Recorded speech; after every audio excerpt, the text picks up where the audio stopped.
환자분들은 다 똑같은 비염 수술을 받았다고 생각을 하지만 이들 중에 수술로서 완치가 될 수 있는 비염은 밖에 없습니다. 코의 여러 불편함들이 그냥 단순히 비염이라고 생각을 하고 수술을 하면 비염이 없어질 거야 이렇게 단정 지어서 기대를 하게 되면 수술하고 나서도 재발한다고 오해할 수 있어요.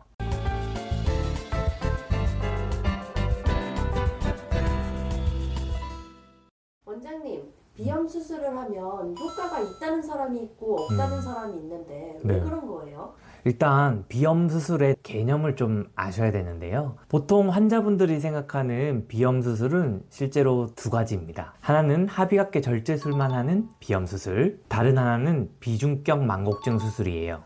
보통 비중격 망곡증 수술을 하면 합의각계 절제술을 같이 하는 세트의 수술이긴 해요. 일단 이 코 안의 구조를 조금 보시면서 이해하는 게 도움이 될 것 같아서 제가 CT를 보면서 정상 코와 비염 환자의 코 CT를 비교해 볼게요. 먼저 정상의 CT인데요. 여기가 오른쪽 눈, 여기가 왼쪽 눈, 여기가 코예요. 그리고 이 부분이 비중격이라고 하는 코뼈, 이 부분이 합의각계라고 하는 콧살이라고 생각하시면 되는데 정상 코는 코뼈도 이렇게 일자로 이쁘게 떨어져 있고 콧살도 적당한 크기여서 이렇게 숨쉬는 검은색 길이 넓은 것을 볼 수 있죠.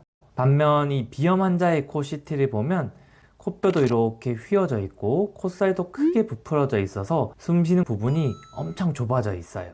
이렇게 휘어진 비중격을 바로잡는 게 비중격 망곡증 수술이고 이 늘어난 콧살을 줄이는 게 합의각계 절제술이라고 합니다. 이 CT의 경우에는 비중격 망곡증 수술과 합의각계 절제술을 같이 해줘야 하는데요. 실제로 숨쉬는 공간을 막고 있는 휘어진 코뼈 부분을 제거함으로써 근본적인 치료가 되기 때문에 수술 후에 아주 드라마틱한 효과를 볼 수 있죠. 그런데 만약 이 CT의 이 환자분 같은 경우에 합의각계 절제술만 하면 과연 효과가 있을까요? 환자분들은 다 똑같은 비염 수술을 받았다고 생각을 하지만 비중격 망곡증이 있는데 이를 교정하지 않고 합의각계 절제술만 받았을 경우에는 수술 효과가 미미하기 때문에 실망하실 수 있습니다. 실제로 비중격 망곡증 때문에 코가 막히는데 합의각계 절제술만 하고 오셔서 비중격 망곡증 수술을 다시 해야 된다고 했을 때는 비염 수술은 효과가 없는 것 같아서 안 하시겠다는 분들도 있었습니다. 비중격 망곡증 수술, 합의각계 수술을 다 똑같은 비염 수술로만 오해하셔서 나는 비염 수술이 효과가 없구나 라고 인식하게 되신 분들은 제대로 된 수술을 받지 않으려고 하는 거죠. 실제로 콧살만 줄이는 합의각계 수술은 한 5분에서 10분 정도 걸리는 간단하고 쉽게 할 수 있는 수술입니다. 반면 비중격 망곡증 수술은 한 2-30분 정도 소요되고 근본적인 수술이기 때문에 더욱더 전문적인 술기 및 수술 시스템이 필요합니다. 그래서 일반 이비인후과에서는 흔히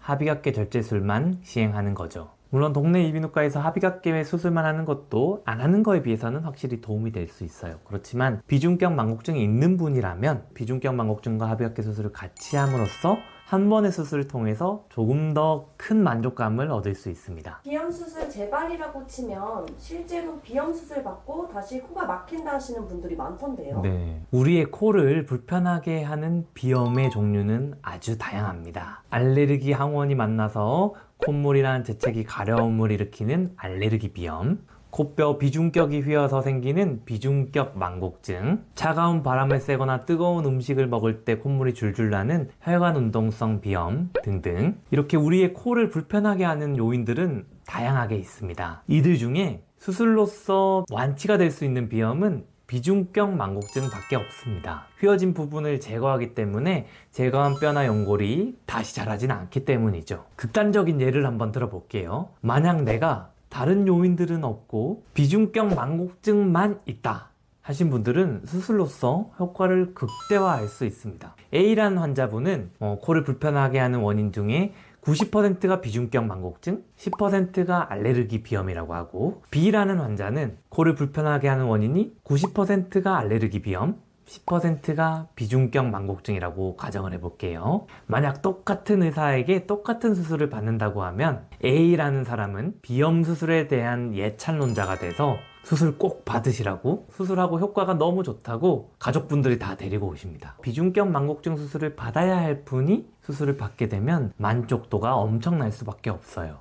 B라는 환자는 수술을 받고 나서 아프기만 하고 별로 효과가 없는 것 같아. 비염은 재발하기만 하고 도움이 안 되는 수술이야 하고 인터넷에 댓글을 달고 있을 겁니다. 그래서 나의 코를 불편하게 하는 원인이 어떤 것들이 있는지 먼저 정확한 검사를 통해 진단을 한 다음 근본적인 치료를 해야 합니다. 그럼 알레르기 비염이 심한 사람들은 수술할 필요가 없어요?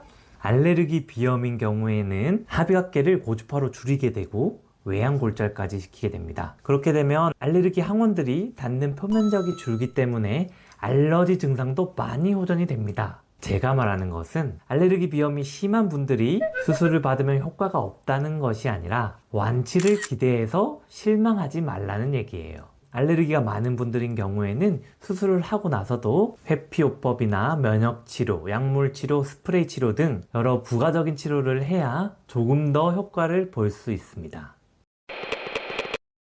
정확한 검사를 아직 받기 전이라면 증상으로 간단히 유추해 볼 수 있는데요. 코막힘, 두통, 입으로 숨쉬는 그런 증상이 좀 주 증상이신 분들은 비중격 망곡증 비염 수술이 아주 도움이 될 가능성이 있고, 콧물이나 재채기, 가려움 등의 알러지 증상이 주 증상인 경우에는 비염 수술의 효과가 상대적으로 덜할 수 있습니다. 비염 수술도 잘 알아보고 결정해야겠네요. 맞아요. 코의 여러 불편함들이 그냥 단순히 비염이라고 생각을 하고 수술을 하면 비염이 없어질 거야, 이렇게 단정지어서 기대를 하게 되면 수술하고 나서도 재발한다고 오해할 수 있어요. 원래 수술로 효과를 볼 수 있는 비염이 아니었는데도 말이죠. 자신의 코를 불편하게 하는 원인이 뭔지를 정확한 검사를 통해서 진단을 하는 것이 가장 중요합니다. 비염 수술이 고민이신 분들이라면 오늘 제가 말한 내용들 잘 기억해 보시고 꼭 내가 가지고 있는 원인들을 정확히 파악한 후에 비염 수술을 결정할 수 있었으면 좋겠습니다. 다음에 또 유용한 정보로 만나요. 안녕.